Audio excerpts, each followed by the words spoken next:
Alors, on va débuter à l'instant, il est 15h20. Je vous souhaite la bienvenue dans votre dernier atelier de la journée. J'espère que vous êtes encore un petit peu en forme, hein. C'est quand même des bonnes et grosses journées de développement professionnel. Peut-être qu'on vous a gardé le meilleur pour la fin. Qui sait, vous serez apte à nous le dire à 16h20. Encore une fois, merci de nous permettre de vous présenter notre atelier aujourd'hui.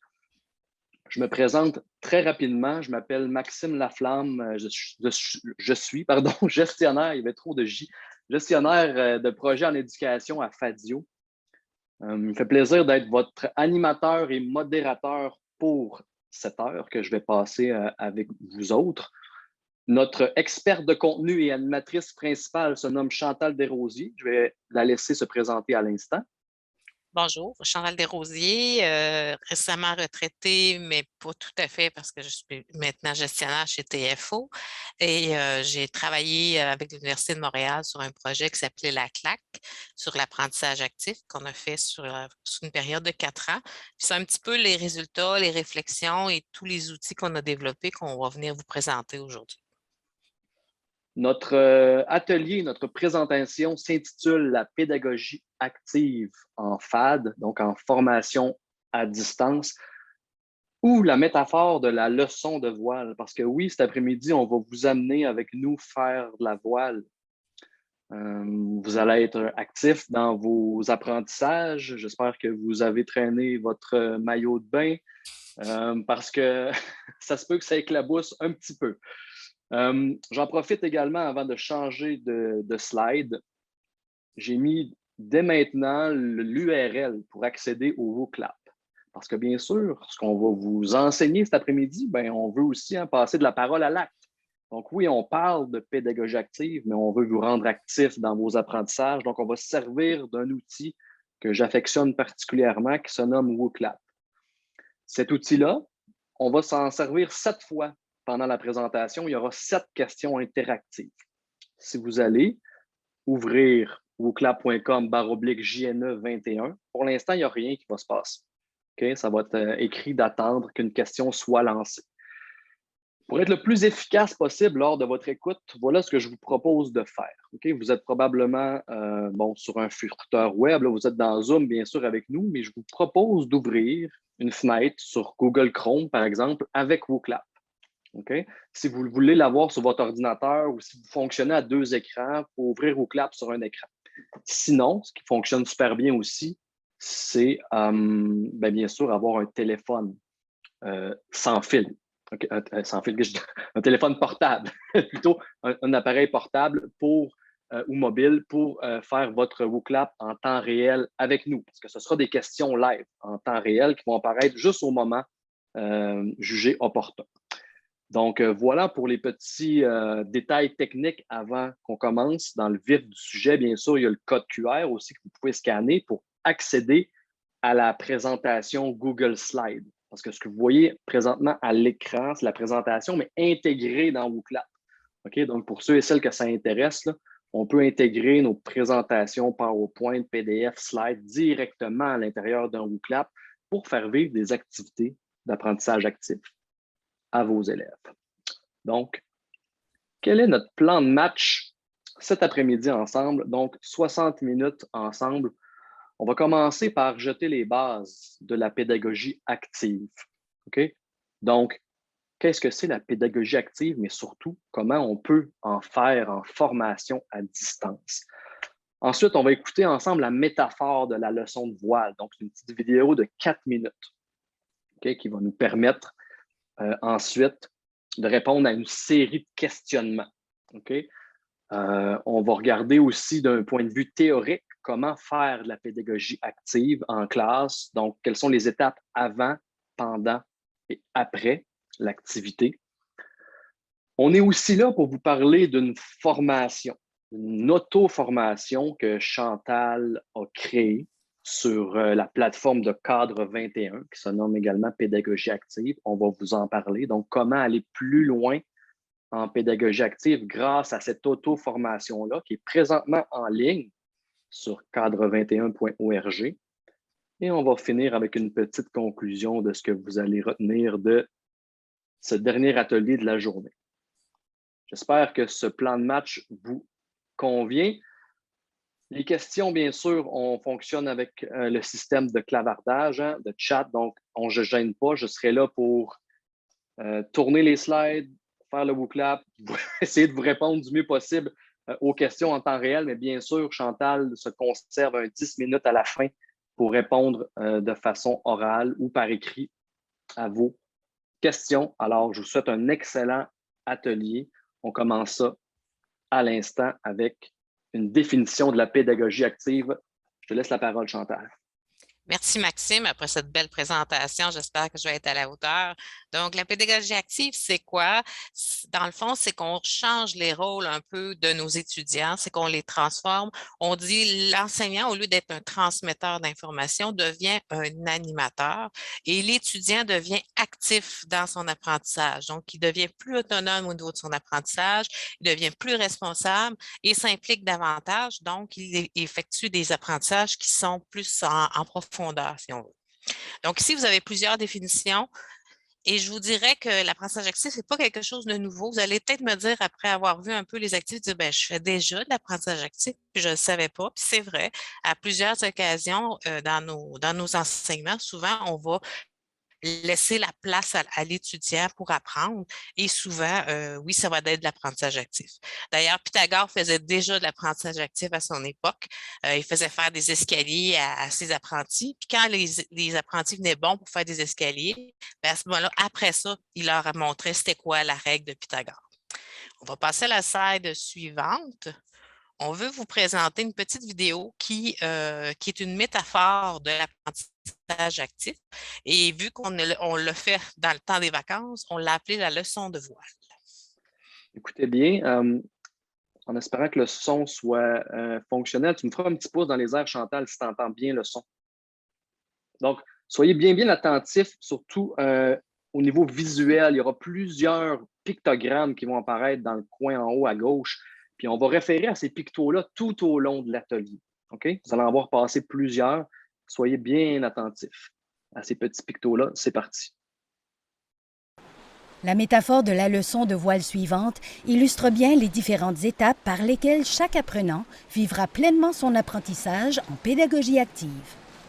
Pour ce faire, l'apprenant décide de s'inscrire à un cours de voile.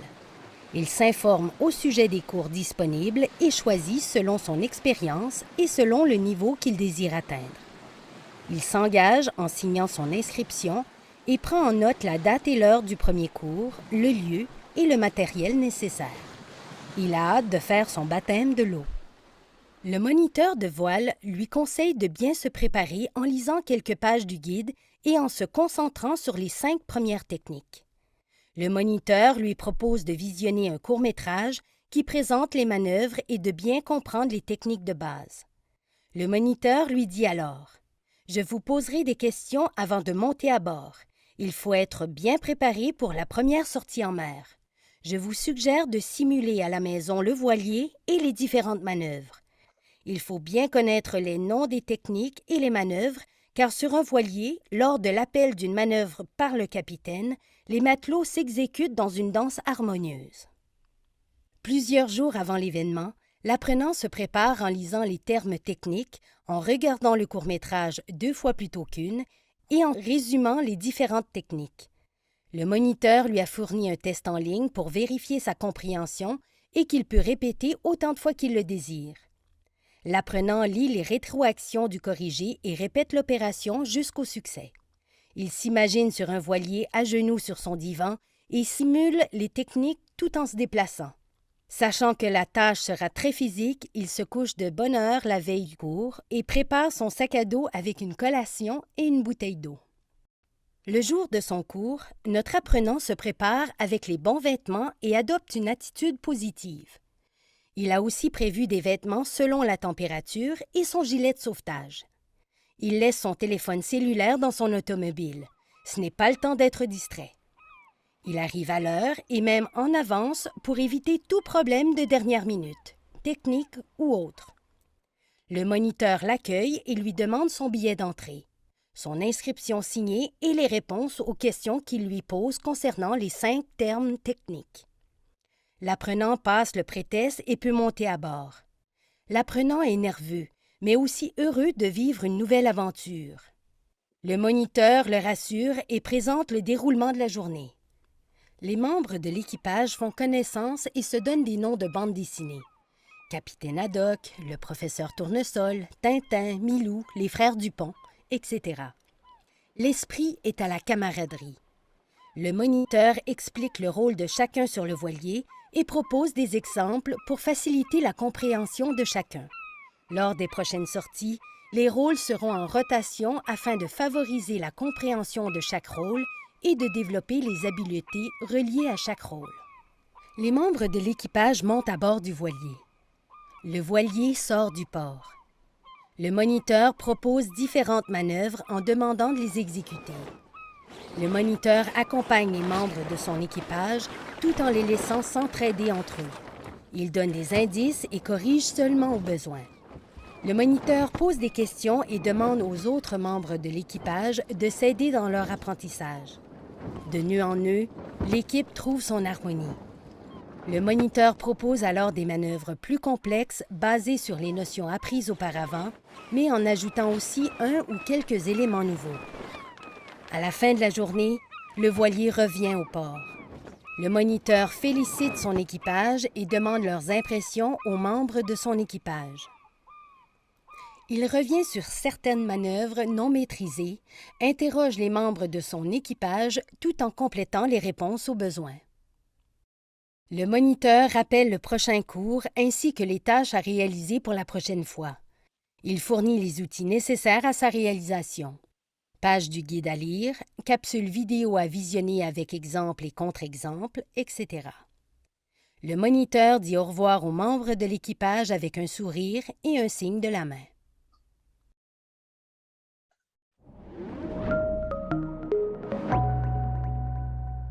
Donc voilà pour la courte vidéo de 4 minutes 48 quand même. J'espère que les goélands vous nous ont pas trop dérangés dans votre écoute. Il y avait beaucoup de goélands proches du voilier. D'après moi, ça devait manger du McDonald's sur ce bateau-là. Donc, on va retourner dans la présentation. Je ne sais pas si vous avez été attentif, comme je vous l'avais demandé, surtout là, très, très visuel. Il y a beaucoup de pictogrammes en haut à gauche qui sont apparus. Donc, ce qu'on va faire, c'est qu'on va vous demander de répondre à une question. Donc, on voulait que vous soyez actif, donc on vous a mis en activation. Maintenant, on va vous poser une question qui est simple. On va vous demander de choisir le pictogramme ou l'image qui vous correspond le plus présentement selon les sentiments que vous avez présentement. Donc, vous allez avoir un vaste choix. On vous invite à cliquer sur l'image qui vous représente. Ceux qui n'ont pas encore ouvert le WooClap, je répète, le wooclap.com/JNE21. Présentement, la question elle est active, donc on laisse 1 minute 30 le temps que les questions rentrent. Ensuite, Chantal va pouvoir reprendre la parole pour analyser vos réponses. N'oubliez pas de cliquer sur « Valider » en bas pour que votre réponse soit enregistrée.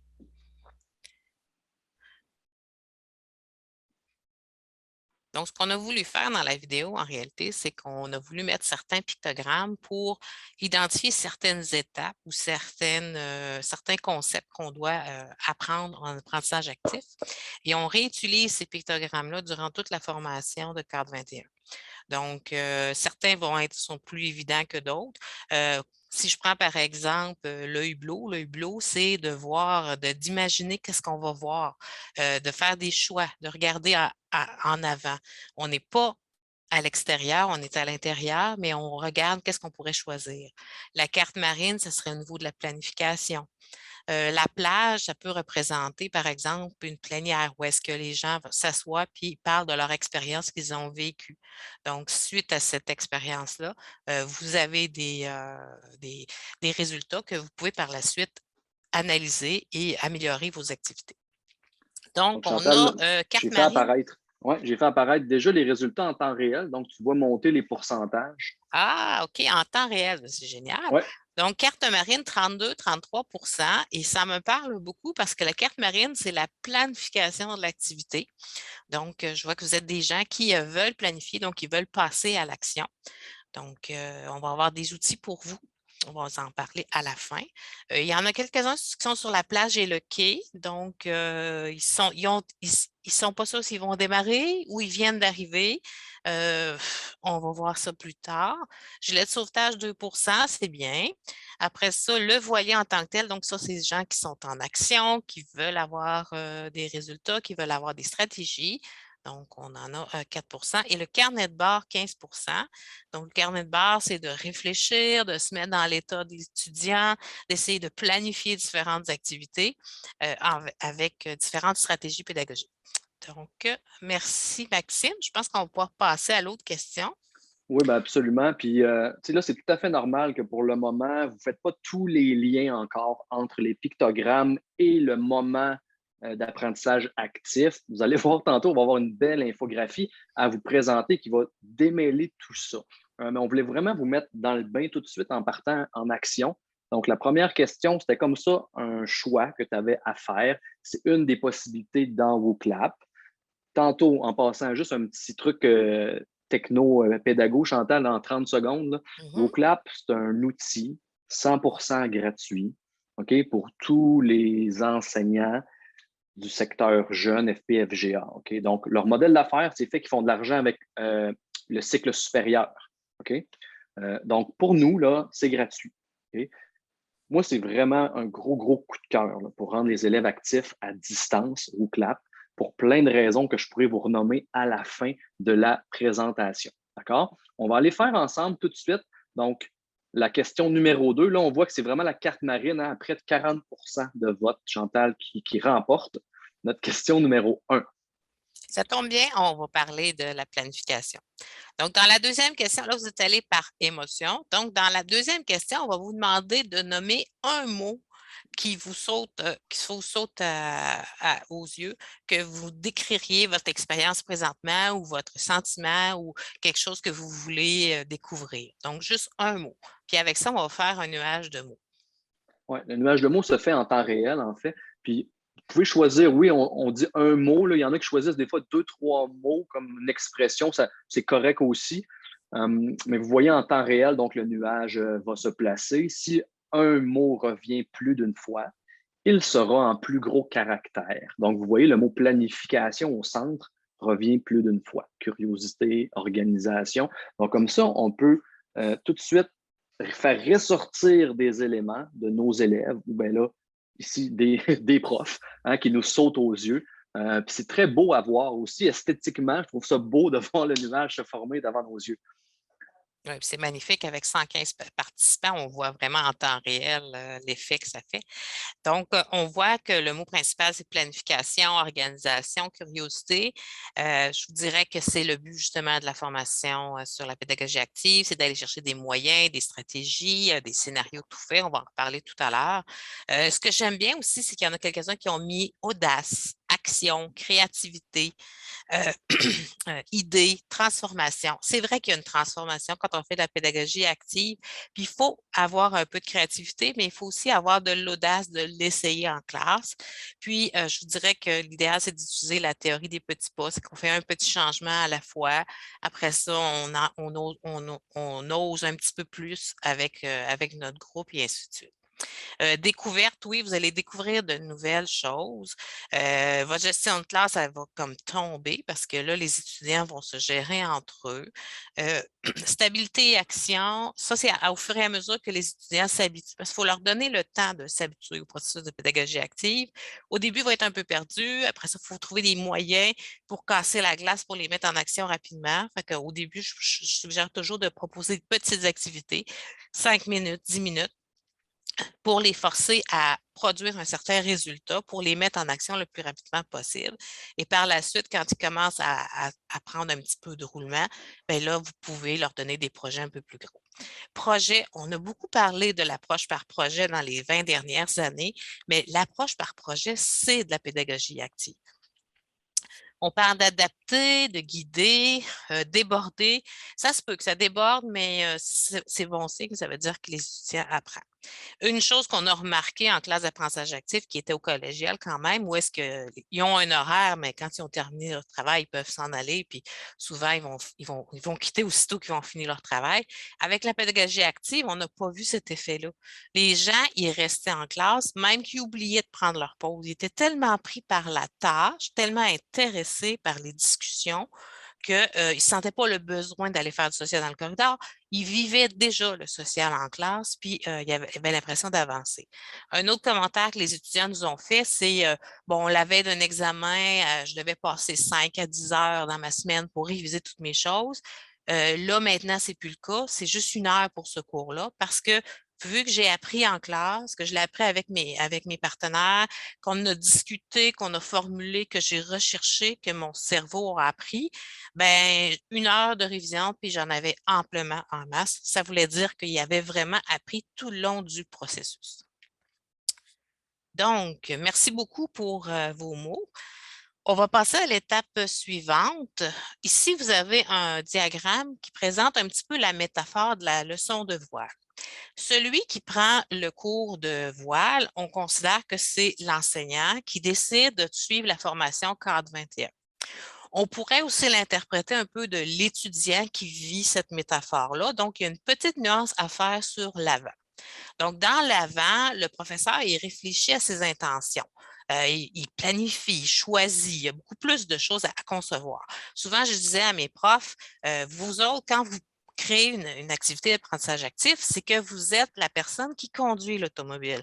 Vous choisissez l'itinéraire, vous vérifiez que l'auto soit en bon état, vous planifiez les hôtels, vous planifiez les repas, les haltes, etc.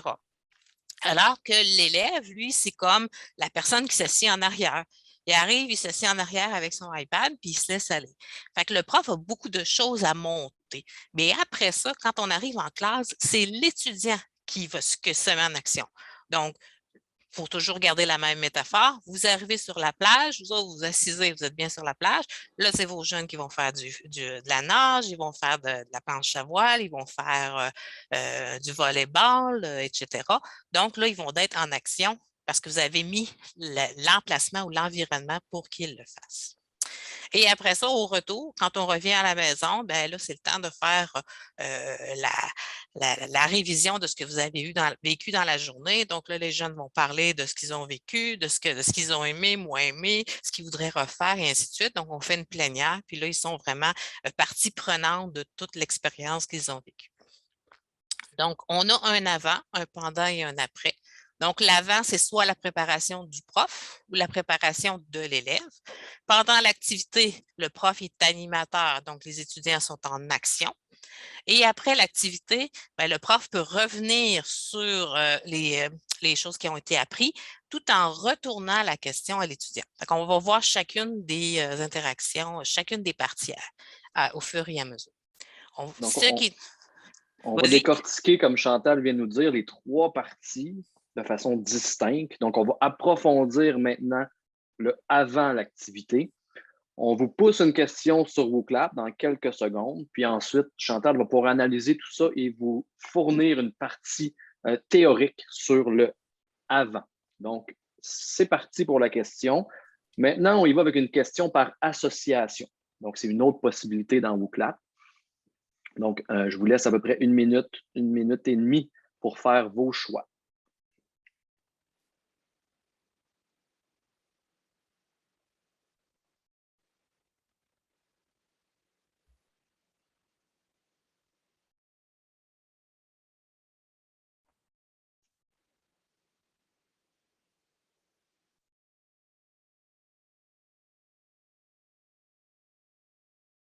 Donc, quand vous utilisez WooClap avec vos élèves, ce qui est intéressant, c'est que vous voyez en bas, à droite, le nombre d'élèves qui sont dans le WooClap et au fur et à mesure, le nombre d'élèves qui ont répondu à la question. Donc, le chiffre, le nombre ici, là, ça monte, 10, 11, 12, tranquillement, pas vite. Puis quand il y a, soit qu'on a respecté le temps qu'on avait donné, on arrête la question. Quand tous les élèves ont répondu, là, on peut mettre fin à la question en dévoilant les réponses. Donc, en appuyant sur le crochet ici. Ça, c'est une belle activité qu'on peut faire, l'activité préparatoire à une activité pour voir si les étudiants se sont bien préparés, s'ils ont bien compris les concepts à la maison. Donc, on fait 2, 3 questions comme ça, puis ça nous permet de revenir. Si tout le monde a les questions bonnes, ben, on dit, ah, ben, tout le monde a compris, on passe à la question suivante. Si une question est ratée par tous, ben, là, ça veut dire qu'on a besoin de revenir sur ce concept-là. Mais il ne faut pas refaire le cours parce que la pédagogie active, c'est que c'est l'étudiant qui doit être confronté à la connaissance, au savoir, puis à essayer de construire le tout. Donc, je pense que c'est Je vais nous pas faire mal apparaître les complété. réponses, Oui. Ça va être plus Chantal. facile pour les autres. Et voilà. Donc là, vous voyez, dès que le prof fait apparaître les réponses, vous voyez en haut, là, you cannot vote anymore. Donc, automatiquement, la question s'arrête pour ceux et celles qui n'auraient pas eu le temps de répondre. Malheureusement, pour certains, je vous coupe un peu l'herbe sous le pied, comme on dit. Donc, Chantal, tu vois les réponses, quand même un haut taux de réussite. Oui, vous êtes des bons étudiants actifs et vous avez réfléchi et écouté. Donc, l'apprenant décide de s'inscrire à un cours. Donc, on l'a vu tantôt, il a fait des choix. Il aurait pu faire le choix de s'acheter un voilier puis de partir tout seul. Non, il a décidé d'avoir un milieu plus encadré. C'est sûr que nos étudiants ne font pas vraiment ces choix-là. Souvent, à part quelques cours optionnels au secondaire, mais souvent, c'est des choix qui sont appliqués. Mais pour vous, en tant qu'enseignant, vous avez le choix, soit de suivre une formation, soit de participer à un congrès, soit de prendre une formation asynchrone. Donc, vous faites un choix de vous former. Ensuite, la deuxième étape, c'est s'engager dans la démarche. Donc, s'informer, se former. Qu'est-ce qu'il y a comme cours disponible? C'est quoi où ça a le lieu? C'est-tu à l'université en présence? C'est-tu à l'université en asynchrone? C'est-tu lors d'une journée pédagogique? Donc, vous vous engagez. Puis, comme troisième étape, ben, c'est de produire le matériel nécessaire. Donc, les étudiants, ils ont besoin de quoi? Ils ont besoin d'activités préparatoires, puis ils ont besoin d'une évaluation formative. Donc, les activités souvent qu'on fait moi je suis une ancienne prof de physique, là, quand on faisait, mettons, la deuxième loi de Newton, F est égal à ma, là, il y en a plusieurs qui vont vivre des cauchemars pour l'instant. Donc, F est égal à ma, on remplace la masse, on remplace l'accélération, ça nous donne notre force en Newton. Souvent, la première partie, c'était très simple parce que c'est juste du remplacement de variables, puis ils l'ont déjà vu en mathématiques. On le fait en classe, on perd du temps. Donc, si on leur donne cette tâche-là de lire ce petit paragraphe-là, de faire les 2 premiers exercices simples, et après ça, on leur propose une évaluation formative, mettons, dans un environnement virtuel, et que là, ils font le test, puis ils se rendent compte, oh non, je n'ai pas bien compris, je reviens. Bien, ils s'approprient le vocabulaire, ils s'approprient le phénomène de base. Et après ça, quand ils arrivent en classe, ils sont bien préparés. Donc, comme enseignant, vous avez un rôle de monter des activités qui vont les préparer, comme des devoirs, mais pré-devoirs. Ce n'est pas des devoirs suite à une leçon, c'est un devoir avant une leçon, donc une activité préparatoire. Donc ça serait la première partie qui serait l'avant. Si on passe à la suivante. Ah oui, c'est vrai. Ici, on avait vraiment en détail au niveau de l'enseignant. Donc, réfléchir à ses besoins, c'est de penser à l'intention pédagogique. C'est quoi mon objectif? C'est quoi mon attente, ma compétence, le contenu d'apprentissage que je dois avoir? C'est quoi les outils numériques qui sont disponibles pour réaliser ces choses-là? La deuxième, c'est l'hublot, c'est de faire des choix. Quelle stratégie que je peux faire? Quelle stratégie qui s'offre à moi? On va voir que dans la formation de cadre 21, il y a un tableau qui présente environ 90 stratégies différentes selon les situations. Ensuite, s'engager dans la démarche, comme prof, vous vous engagez dans une démarche de formation. L'atelier d'aujourd'hui, c'en est une. Puis ensuite, de produire le matériel nécessaire pour vos étudiants. Donc, on a parlé d'activités préparatoires, évaluation formative. Ça peut être une lecture, ça peut être un exercice dans un manuel. Il faut que ça soit simple, mais que ça prépare à l'activité qui va être un peu plus complexe en rendu en classe, qui va nécessiter un travail d'équipe pour pouvoir le résoudre. Et la dernière étape de la préparation, c'est prévoir les techniques et la production demandée. Ça, j'insiste beaucoup parce que les étudiants qui ont juste un travail d'équipe, mais qui n'ont pas de production au bout de la ligne, ils n'ont pas rien à produire, ont de la difficulté à s'engager au début. Et par la suite, à un moment donné, ils voient le travail d'équipe comme un peu de social, puis on fait juste parler du sujet, puis c'est correct. Non, il faut qu'il y ait une production qui est demandée. Souvent, les profs me disent, ouais, mais je vais avoir beaucoup de corrections, mais vous n'êtes pas obligé de corriger tout. Ce que vous pouvez faire, c'est les mettre en équipe de 5 ou 6. Dire, vous avez un document à produire, vous êtes 5 ou 6, il y en a un qui est le secrétaire. Ils doivent tous écrire et par la suite, vous ramassez soit que chaque étudiant a son document, puis vous en ramassez un au hasard, donc ils sont obligés vraiment d'avoir un consensus, ou bien vous ramassez le travail de l'équipe. Donc, si vous avez 30 étudiants avec des équipes de 5 ou 6, mais vous avez 5 ou 6 documents à vérifier en diagonale et non pas toute la panoplie. Alors, on est rendu à la question numéro 4 dans WooClap. On va maintenant parler en profondeur du pendant l'activité. Donc, quand les élèves sont en classe actifs, en train de faire la tâche demandée. Donc, encore une fois, ce sera une association de réponses qu'on vous demande. Et c'est parti.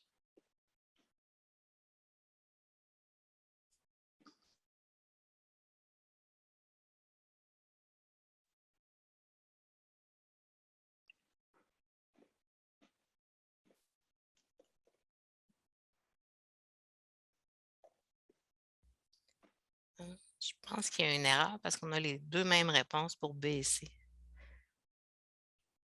Absolument. Ben, c'est normal. En fait, il y a juste 2 étapes au pendant l'activité. Mais il y a 3 moments dans la vidéo. Ah, OK, c'est vrai. Ouais.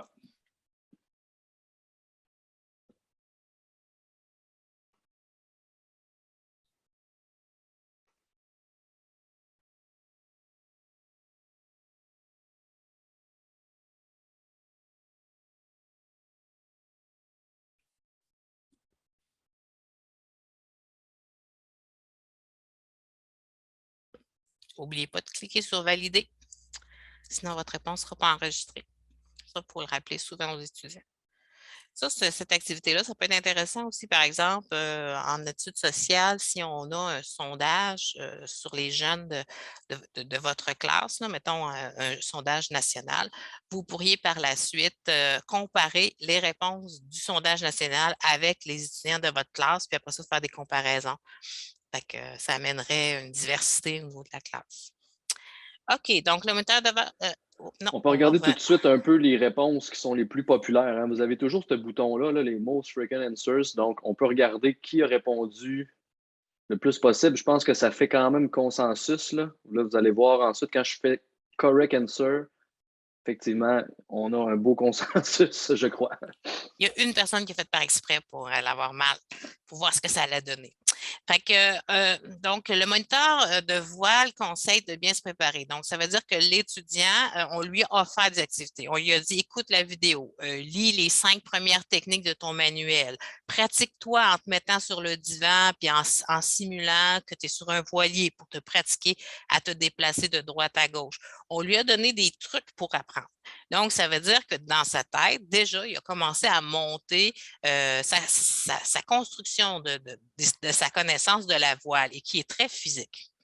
Après ça, le retour, après ça, une fois qu'on lui a donné le matériel, c'est-à-dire le lien du vidéo, on peut lui donner aussi des outils pour s'auto-vérifier, comme un test en ligne. Et l'avantage du test en ligne, il y en a un qui l'a dit tantôt, l'avantage d'un test en ligne, c'est qu'il peut se corriger de façon automatique. Donc, vous avez tout de suite les résultats, moins de correction. Et en même temps, avec les statistiques, vous êtes capable de voir qui le fait, qui le refait 2, 3 fois pour avoir des bonnes réponses et qui ne le fait pas ou qui le fait à la dernière minute. Donc, ça vous permet d'avoir un portrait de votre classe et d'intervenir à différents moments. Donc, on va passer à l'étape suivante. Je vais juste donner 2, 3 exemples peut-être parce que tu parles d'outils autocorrectifs, puis c'est ressorti aussi tantôt dans le chat.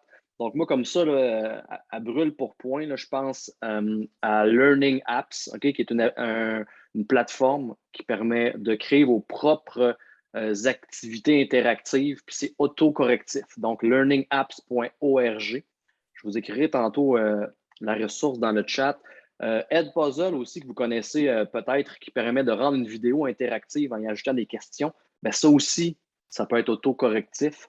Bien sûr, WooClap également, hein, un autre coup de cœur qui peut créer comme ça, des réponses qui sont autocorrectives. Donc, 3 outils que vous pouvez utiliser dans un contexte de pédagogie active en classe ou à distance. Ou des fois, vous avez un environnement numérique d'apprentissage qui est déjà fourni par votre établissement, qui a un outil de test en ligne. Je pense par exemple à Moodle qui a commencé à être assez répandu dans les écoles secondaires, qui est très présent au niveau collégial et universitaire, qui offre des outils de correction de tests en ligne déjà intégrés. Et on peut aussi, si l'administrateur le fait, on peut intégrer aussi des outils de H5P. H5P puis Moodle sont 2 outils logiciels libres qui permettent de travailler. Puis tout ce qu'on a besoin, c'est d'un serveur en réalité, parce que les outils ne coûtent rien. Mais une fois qu'ils sont installés, on peut répéter les activités, on peut faire des mots croisés, on peut faire des collages, on peut faire des tris par catégorie, ce qui est quand même assez intéressant là, au niveau des jeunes. OK, on va passer à la suivante. Donc, l'activité, c'est quoi? Donc, présenter l'activité. Pendant l'activité, qu'est-ce qu'on fait? Donc, dans l'activité, je ne vous ai pas mis toutes les étapes, mais les 2 grandes étapes, je vous dirais, c'est l'animation et c'est le retour en plein air. Dans l'animation, si vous décidez de faire du travail d'équipe, parce qu'on peut faire de l'apprentissage actif de façon individuelle, d'ailleurs, dans le projet TFO, c'est surtout ça qu'on va parce que c'est des cours en ligne de façon individuelle, mais on peut faire de l'apprentissage actif de façon individuelle aussi. À ce moment-là, premièrement, vous devez présenter la tâche. On peut faire un bref retour sur les connaissances qu'ils ont appris à la maison, mais il ne faut pas tomber dans le piège de refaire le cours. Parce que si vous refaites toute la théorie que l'étudiant l'a faite à la maison, celui qui l'a fait va dire « Ah, ben là, je ne me taperai plus ça. J'ai perdu mon temps à le répéter. » Puis ceux qui ne l'ont pas fait vont dire ben, « Je n'ai pas besoin de le faire. » Elle le refait. Donc, il faut donner le message que la préparation vraiment doit être à la maison. Et quand ils reviennent en classe, ils doivent en discuter en groupe. Donc, l'étudiant qui passe 1 heure à écouter les autres, qui ne sait pas quoi dire, à un moment donné, il va comme réaliser, il se dit, ben là, si je veux comprendre de quoi, il va falloir que je fasse mes activités à la maison. Puis, en écoutant les autres, il va apprendre des brèches suffisamment pour amorcer sa réflexion, puis à pouvoir continuer les apprentissages par la suite. Donc, une fois que vous avez décidé si c'est individuel ou en équipe, quand c'est en équipe, la gestion d'équipe devient importante. Ce qui est le rôle le plus, je dirais, le plus sensible, c'est lorsque l'équipe, c'est nous autres qui fait l'équipe ou que l'équipe se fait par hasard. À ce moment-là, les gens ne se connaissent pas, donc il faut briser la glace très rapidement. Donc, dans la formation, ce que je propose, c'est de donner des rôles à chaque personne. Donc, une personne qui écrit, une personne qui fait le guide, une personne qui gère les outils informatiques pour aider les autres, une autre personne qui va prendre les questions et qui va les dire au professeur. Donc, une fois que les rôles sont bien établis et que les équipes travaillent ensemble, à ce moment-là, le travail démarre. Mais pour que ce travail-là se démarre de façon ronde, il faut, 1, briser la glace, 2, leur demander une production et 3, quand vous commencez par des petites activités. 5 minutes. Bon, vous avez à faire, vous devez sortir une phrase, donc il va y avoir tel mot dedans, mais qui représente tel terme. Vous avez 5 minutes. Go! Et le fait que ça soit fait rapidement, ça va les engager rapidement à des activités. Et plus vous avancez, plus vous pouvez proposer des activités un peu plus longues, un peu plus complexes, et le travail d'équipe va être déjà commencé. Ensuite de ça, l'animation. Votre animation à vous, il faut faire attention à une chose. J'ai des profs qui avaient commencé à faire de l'apprentissage actif, puis à toutes les 10 minutes, arrêtaient la classe pour expliquer quelque chose de plus. J'ai oublié de vous dire ça, arrêtez. Quand on arrête un groupe en train de discuter, c'est qu'on casse le moment. Donc là, ça va être difficile après ça de reprendre ce moment-là où ça va prendre un peu plus de temps. Laissez-leur la place. Vous leur donnez la permission de parler, laissez-les parler, laissez-les. Mais si vous devez absolument parler parce que, bon, vous avez donné 15 minutes l'activité puis le 15 minutes est passé, utilisez quelque chose qui est non-verbal, mais qui va permettre à l'étudiant de finir sa phrase. Comme par exemple, je disais, bon, ceux qui ont été guides, souvent quand on était dans des regroupements de 10 000 scouts, quand c'était le temps de garder le silence, ben, le chef faisait juste lever la main. Et tous ceux qui le regardaient, qui le voyaient lever la main, levaient la main en arrêtant de parler. Fait que la personne qui est en train d'expliquer son point, mais qui voit la main levée, va prendre le temps de finir sa phrase. Après ça, va lever la main. Celui qui est de dos au prof va lever la main et ainsi de suite. Puis souvent, ça se fait en 20 secondes, 30 secondes, mais ça se fait dans un respect incroyable, puis les étudiants apprécient beaucoup. Après ça, la dernière étape, c'est la retour en plénière. Une fois que les documents que les productions sont faites, on peut faire un tour en plénière. Et là, dans la plénière, laissez encore la place à l'étudiant. Posez des questions. Est-ce que vous avez compris? Est-ce que vous avez eu des problèmes? Qu'est-ce que vous avez conclu à cette question-là? Et là, dans les rôles, vu que vous avez 6, mettons 5 ou 6 groupes de 6, vous avez dans chaque groupe un porte-parole et c'est le porte-parole qui va venir compléter la plénière. Donc, plutôt que de faire une cacophonie de 30 personnes, vous allez avoir 6 personnes qui vont venir poser un point de vue sur chacun des groupes. Et plus vous les laissez parler, plus vous allez être étonné des fois de l'apprentissage qu'ils réalisent. Bon, là, j'ai trop parlé. On va passer à la suivante. Donc, on est rendu au bloc après l'activité. On va accélérer un petit peu, Chantal, pour pouvoir avoir une période de questions à la fin. Donc, question numéro 5. On reprend bien sûr les éléments, encore une fois, de la petite vidéo du début, maintenant avec après l'activité. Donc, qu'est-ce qu'on fait en pédagogie active une fois que l'activité est faite? Donc, 2 choix de réponse à associer seulement.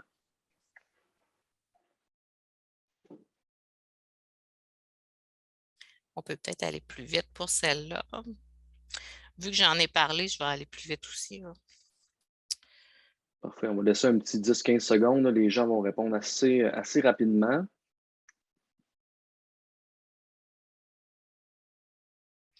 Et le WooClap aussi, c'était pour vous montrer qu'on peut, même à 105 personnes, créer une certaine interaction, puis que vous vous sentiez interpellé là-dedans, puis que soyez en réflexion. Jusqu'à 1000 personnes, en fait. Vous êtes en apprentissage actif, mais de façon individuelle, parce qu'on ne vous a pas fait travailler en équipe, ça n'aurait pas été possible avec le nombre de personnes. Donc, voilà les réponses, Chantal. Bon, je n'ai plus rien à dire. 100%, 100%. On passe à l'autre étape. Donc, dans la clôture, il y a vérification des apprentissages, comme je disais tout à l'heure, faire une plénière, revenir sur différents aspects. Là, j'en ai parlé un peu à l'avance. Puis, d'annoncer la prochaine activité. Les groupes qui finissent plus vite, au lieu de leur dire, OK, attendez les autres, c'est toujours plate, ce que vous pouvez leur faire faire, c'est de leur dire, va sur ton environnement numérique d'apprentissage. Les activités pour la prochaine activité de demain sont là. Fait que si tu les fais tout de suite, tu n'auras pas à les faire en devoir ou ainsi de suite. Fait que vous pouvez comme ça encourager les groupes à être performants puis à participer quand même. Si on passe à la prochaine, c'est dans le fond, c'est l'ensemble de ce qu'on a vu aujourd'hui. Et on a une dernière question pour vous. Absolument. Donc, on est rendu là, au moment où on va rentrer un peu plus en détail dans l'auto-formation de cadre 21. Hein, parce que le point d'ancrage de notre atelier aujourd'hui, c'est vraiment cette auto-formation-là sur la pédagogie active. Je le répète, qui est disponible gratuitement sur cadre21.org. C'est Chantal elle-même qui est l'expert de contenu, qui est également la responsable de la rétroaction. Et pour les membres FADIO, donc si vous êtes dans un CSS dans l'Est du Québec, OK, Kamloops par exemple, vous avez droit à un petit privilège qui est d'intégrer une cohorte de formation pour faire en temps réel cette auto-formation-là avec l'aide de Chantal. Bien sûr, c'est reconnu avec des badges, OK? Donc, il y a 4 niveaux, 4 badges. Et en plus, ceux et celles qui vont joindre la cohorte, là, je vous le dis en primeur, là, je ne sais pas s'il y en a qui font partie du regroupement FADIO parmi nous aujourd'hui, mais vous aurez un badge supplémentaire qui équivaut à 8 heures d'auto-formation. C'est pas pire, dans votre 30 heures que vous êtes obligé de faire en 2 ans, là, si vous suivez dans une cohorte avec Chantal, c'est 8 heures déjà qui est fait directement reconnu grâce au dispositif de badge de cadre 21. Donc, on va rentrer en profondeur un petit peu plus dans la formation, mais juste avant, on a une dernière question pour vous. Exactement. Choix de réponse. Donc, l'apprentissage actif n'est pas un nouveau concept. Là, on s'entend, on entend parler depuis quelques années. Vous en faites assurément sans le savoir, selon votre expérience et vos besoins. Où êtes-vous rendu en ce moment dans votre cheminement? De quoi avez-vous besoin? On va voir en temps réel, Chantal, les réponses apparaître, puis ensuite, Chantal va pouvoir analyser les 4 choix de réponse et vous donner des stratégies pour aller plus loin Il n'y a pas de avec ces bonne et de 4-là. mauvaise réponse, c'est votre feeling à vous. Où est-ce que vous êtes rendu dans votre réflexion par rapport à la pédagogie active? Je vais juste vous dire que la formation pédagogie active, au début, avait été montée pour de la formation en classe. Avec la pandémie, on l'a adaptée pour la formation à distance, mais ce que vous allez suivre va autant vous servir en classe qu'en formation à distance. Donc, la prochaine pandémie, on va être prêt. Donc, bon, la majorité, c'est j'expérimente et j'aimerais avoir plus d'idées de stratégies pédagogiques. Ça, c'est Absolument. intéressant. Ouais. On J'aimerais va avoir des passer. activités toutes prêtes pour expérimenter. Fait que le premier point, je suis en réflexion, j'aimerais avoir plus de détails, mais comme Maxime a dit, il y a la formation Cadre 21, pédagogie active en FAD, qui se fait de façon asynchrone, donc de façon individuelle, sauf si vous désirez faire partie de la cohorte de FADIO, que vous êtes membre de FADIO. Mais habituellement, les formations Cadre 21 sont de façon asynchrone. Donc, vous pouvez aller à l'intérieur de la formation, butiner, lire tout de A à Z ou aller seulement chercher les informations que vous avez besoin. Au début, il y a un petit peu de théorie, mais très vite, on rentre dans le vif du sujet. Puis, il y a différents sujets comme, par exemple, les stratégies pédagogiques, l'animation, la gestion des groupes, des équipes, l'apprentissage actif, comment faire. J'ai fait plusieurs vidéos aussi. Donc, vous avez à l'intérieur de ça, puis les résultats de recherche aussi, ceux que ça intéresse, plusieurs choses. Il y en a pour tous les goûts, mais vous n'êtes pas obligé de tout lire. Je vous dis, allez voir ce qui vous intéresse, ce qui est le plus important pour vous. Si on va à la deuxième réponse, c'est j'expérimente et j'aimerais avoir plus d'idées de stratégies pédagogiques. On a à l'intérieur du cours, on a fait un répertoire de 90 stratégies pédagogiques qui peuvent être utilisées en classe. Il y en a qui vont être utilisées pour préparer l'étudiant, donc ils vont se faire à la maison avant l'activité. Il y en a d'autres qui vont se faire comme animation en classe, ou il y en a d'autres qui vont se faire aussi après l'activité, soit pour faire une plénière en classe ou la faire en formation à distance. Et dans chacune des stratégies, vous avez des stratégies qui sont, on dirait, semblables. Donc, qui ont des propriétés semblables. Des fois, on lit une stratégie, on dit, c'est pas tout à fait ça que je veux. C'est pour ça qu'on a mis une stratégie semblable pour vous dire, peut-être que ce que vous avez besoin, elle est à quelque part. Et on ajoute aussi en bas les outils synchrones et asynchrones qui peuvent être utilisés ou qui devraient être utilisés pour cette stratégie-là. Les outils, vu qu'ils sont très variables d'une commission scolaire à l'autre, ce qu'on a dû mettre, c'est des catégories d'outils, mais je vous encourage à aller voir votre technopédagogue ou votre conseiller pédagogique en technologie ou en pédagogie numérique pour vous conseiller sur quel type d'outils numériques. Mais la première chose pour vous, c'est de choisir selon votre intention pédagogique, selon vos objectifs, quelle serait la stratégie que vous voulez utiliser, de chercher votre contenu, puis après ça, d'aller voir votre technopédagogue pour trouver le moyen pour arriver à ça. Vous allez voir, ça va y faire un beau petit défi. Des activités toutes prêtes. Il y a aussi, suite à mon expérience avec, parce que j'ai enseigné quand même cette formation-là à des enseignants du collégial pendant presque 10 ans. Je l'ai fait aussi sous forme d'atelier dans différents cégeps. Souvent, les profs me demandaient, je ne sais pas par où commencer. Je comprends la philosophie, mais j'ai le syndrome de la page blanche. J'ai fait 5 activités autoportantes. Donc, ça veut dire que vous pouvez en choisir une. Tout est là, les consignes, le travail d'équipe, les rôles, etc. Vous prenez ça de A à Z tel quel et vous faites juste ajouter votre contenu. Donc, par exemple, si tantôt j'avais donné l'exemple de Newton, j'irais juste chercher, mettons, la page du manuel où est-ce que Newton avec les exercices. Je prends ce contenu-là et je choisis une activité, puis après ça, je la fais faire à mes étudiants à l'intérieur. Vous en avez 5 comme ça. L'activité aquarium, les mots-clés pour l'apprentissage pédagogique actif, mémoire vive, mémoire collective pour convaincre les étudiants du travail d'équipe, le choc des idées, puis le rôle des participants pour démarrer une activité. il y a aussi l'apprentissage en profondeur. Puis, autant ici que le tableau de stratégie pédagogique, je vous invite à venir une fois ou deux par année parce qu'on va le bonifier au fur et à mesure. Ces activités-là, toutes faites, sont dans la section architecte en passant, là. Ah oui, Donc, c'est vrai. deuxième niveau.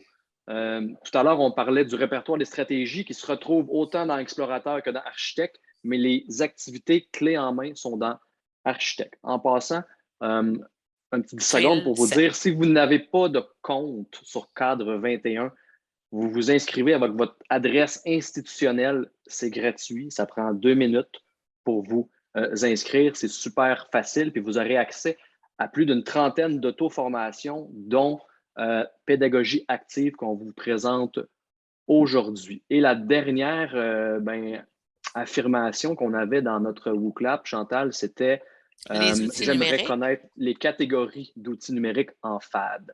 Ouais. Ils sont dans le tableau de stratégie pédagogique, mais ils sont aussi expliqués plus en détail dans le niveau explorateur tuile 4. Donc, on a fait vraiment des catégories d'outils. Donc, par exemple, si pour faire une activité de forum, vous dites, j'ai besoin que mes étudiants s'écrivent entre eux, vous pouvez aller regarder dans outils de communication asynchrone. Il va vous donner une liste d'outils que vous allez pouvoir utiliser. Comme je disais tout à l'heure, il est quasiment impossible de tous les nommer parce qu'ils évoluent, je dirais, à chaque année, même à chaque mois. Mais par contre, vos technopédagogues et les conseillers pédagogiques en technologie vont pouvoir vous aider là-dessus. J'ai fait le tour. Je ne sais pas s'il y avait des questions qui sont revenues. Il nous reste une dizaine de minutes. Exactement. Ouais, il reste 9 minutes. Vous pourrez, ceux qui veulent prendre le temps dans le WooClap, il y a une dernière petite question, ceux qui veulent la faire. Les autres, vous pouvez aussi écrire vos questions dans le chat là, pour les 10 minutes restants. Donc, ce que vous retenez d'aujourd'hui, vous pouvez choisir une ou l'autre des 3 catégories que vous voyez, puis venir inscrire un petit quelque chose là-dedans. Première catégorie, quels sont les éléments clés que je retiens de la pédagogie active en FAD? Deuxième catégorie, de quelle façon vais-je intégrer la pédagogie active dans ma pratique? Et le troisième, quel impact l'intégration de la pédagogie aura auprès des élèves? Donc, selon vous, selon ce qu'on a vu ensemble cet après-midi, c'est une petite objectivation finalement. J'aime beaucoup ce style de questions-là dans WooClap. Ça me fait penser un peu à un mur avec des post-it qu'on viendrait placer dans différentes catégories. Mais tout ça, bien sûr, fait de façon virtuelle. Donc, je pourrais le faire apparaître comme ça en grille, mettre l'accent sur certains éléments en appuyant sur le plus. Je pourrais en supprimer aussi s'il y avait des trucs qui n'étaient pas vraiment, qui ne correspondaient pas à ce que je voulais comme consigne. Mais Et c'est on voit que vraiment. la couleur indique chacune des questions. Exactement, exactement. Donc, on a la couleur ici. Combien tu peux en mettre au total dans une même page? Tu peux y aller. Ah, tu parles des catégories? Oui. Oui, je ne sais pas par cœur le nombre de catégories. C'est vraiment, vraiment plusieurs catégories. Là, je ne me suis jamais rendu jusqu'à la fin du nombre de catégories. Donc, il y en a beaucoup là, qui nous disent, Chantal, bon, approche par projet, structure l'élève au cœur de l'apprentissage, se faire confiance. La planification, bien sûr, ça permet ensuite de sauver du temps. La confiance, ça revient beaucoup là-dedans. Contaminer mes collègues, revoir l'organisation d'une leçon. Augmenter la motivation de nos élèves, meilleure rétention de l'information à long terme. Donc, on vient jouer sur la mémoire à long terme, engagement plus profond. Donc, vous avez été attentifs, chers participants, parce que tout ce que vous ressortez, c'est exactement ça.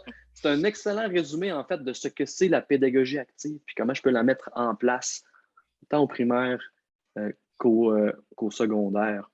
Donc, si vous avez des questions pour nous, on ne gêne pas, on va les prendre. Je sais qu'à 16h20, là, il y avait une petite conclusion là, de la journée du numérique en éducation dans une autre salle. Il nous reste 6 minutes ensemble, si vous voulez. Je vous remercie vraiment beaucoup On a d'avoir une été là. question aussi. Est-ce que la formation d'aujourd'hui nous reconnaît la badge explorateur? Ce n'est pas automatique, mais la badge explorateur est très facile à obtenir. C'est que vous allez sur Code 21, vous faites un compte et vous répondez à 3 petites questions. Puis par la suite, vous allez recevoir la badge explorateur de façon automatique. Pour les autres badges, il y a un petit travail à faire ou une exploration à faire. Et à ce moment-là, je vais recevoir votre travail et je vais pouvoir le commenter. Présentement, je n'ai pas encore d'adresse Cadre 21, mais ça va venir. En attendant, vous pouvez écrire directement au secrétariat de Cadre 21. Ils vont me retourner le courriel. Mais si vous avez des questions, des interrogations, si vous voulez avoir plus de détails sur une chose ou que vous avez monté une activité et vous voulez avoir un deuxième avis, ça va me faire plaisir de vous répondre là, par courriel sans problème. J'ai une bonne question ici de Brittany, si tu veux y répondre, Chantal. Oui, est-ce que je viens de voir? OK. Oups. Par rapport à un ou deux élèves qui manquent d'autonomie. Oui, doit être continuellement accompagné, quoi faire. Bon, mais c'est sûr que c'est la logistique la plus compliquée en enseignement, c'est la logistique humaine. Le fait de mettre des rôles dans un groupe, ça les oblige à travailler davantage. Le fait de la façon que la classe est placée aussi, là, souvent les gens qui sont moins intéressés vont s'installer dans le fond de la classe. Bien, si on fait des bulles ou des tables ou des arrondissements, bien, il n'y a plus de devant et de derrière de la classe. Puis même, nous autres, on avait déplacé le bureau de l'enseignant en plein milieu de la classe, puis il se promenait. Fait que, il y a une question de gestion de classe au niveau de notre physique, si on se déplace. Il y a le fait aussi que si chaque étudiant a un rôle dans le groupe, mais un rôle pertinent, à ce moment-là, il va se sentir plus intéressé, plus interpellé. Puis avec les technologies, les jeunes absolument aiment assez ça. Puis l'important aussi, c'est de faire une rotation des rôles pour que tous les jeunes développent les mêmes compétences. Parce que si c'est toujours le même qui fait le gardien des clés puis qu'il s'occupe de tout ce qui est technologique, ben l'autre jeune qui ne l'a jamais fait, quand il arrive à la maison pour faire son activité préparatoire, s'il ne sait pas ce que c'est, il va être un peu perdu. Donc, c'est bien important au début de faire des rotations de rôles. Oui, Brittany, moi, ce la que je te badge, elle va. dirais, La badge est vraiment dans Cadre 21. Donc, il faut rentrer dans Cadre 21, s'inscrire et après ça, aller répondre aux 3 questions dans Explorateur et là, vous allez obtenir la badge. Elle n'est pas reliée à l'atelier qui est ici. mais il y aura une badge pour la journée du numérique en éducation aujourd'hui pour reconnaître votre temps. Oh, Brittany, je je savais vais pas. apporter une précision, Brittany, sur la classe inversée là, pour en avoir déjà fait. Ce qui est bien là, en classe inversée, moi, ce que j'utilisais, c'est Edpuzzle. OK? Pour donner toute la théorie à tes élèves, puis pour les rendre actifs à la maison, j'utilise Edpuzzle. Puis une fois en classe, ben, je faisais des équipes pour mes projets. Là. Je mettais des plus forts avec ceux qui ont un peu plus de défis, qui ont un peu plus besoin. Donc, je me servais de mini-profs finalement pour accompagner ces élèves-là. Donc, je faisais des équipes comme ça qui étaient bien balancées finalement. Donc, c'est peut-être quelque chose que tu fais déjà, Brittany. Là. On pourrait s'en reparler. Là. Mais donc, ces élèves qui sont un peu moins autonomes, qui ont besoin d'un peu plus d'accompagnement, je me servais de mes élèves qui sont plus, donc, qui ont plus de facilité avec leurs apprentissages. Donc, je faisais des mix d'équipes qui ressemblaient à ça. Il y a aussi des Donc, voilà. activités qui peuvent interpeller d'autres jeunes, là, comme par exemple l'activité aquarium où est-ce que je demandais 5 volontaires pour faire une improvisation d'une situation, puis les autres étudiants prenaient des notes ou essayaient d'observer quelque chose, ou des fois c'était une énigme, il fallait qu'ils devinent quelque chose. Donc là, ces jeunes-là, des fois, ils se sentent plus interpellés parce qu'ils sont plus en action.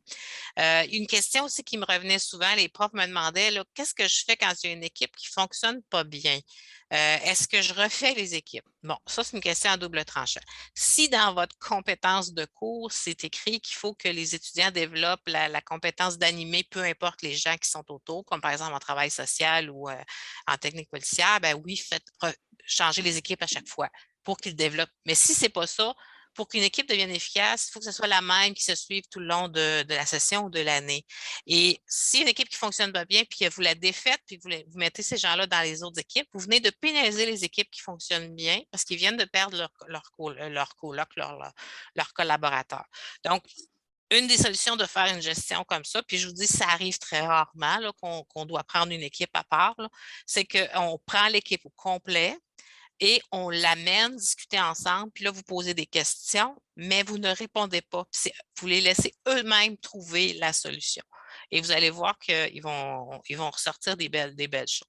Et ce genre de situation-là, moi, je l'ai vécu en situation de travail, une équipe qui ne fonctionnait pas bien, dans laquelle j'étais.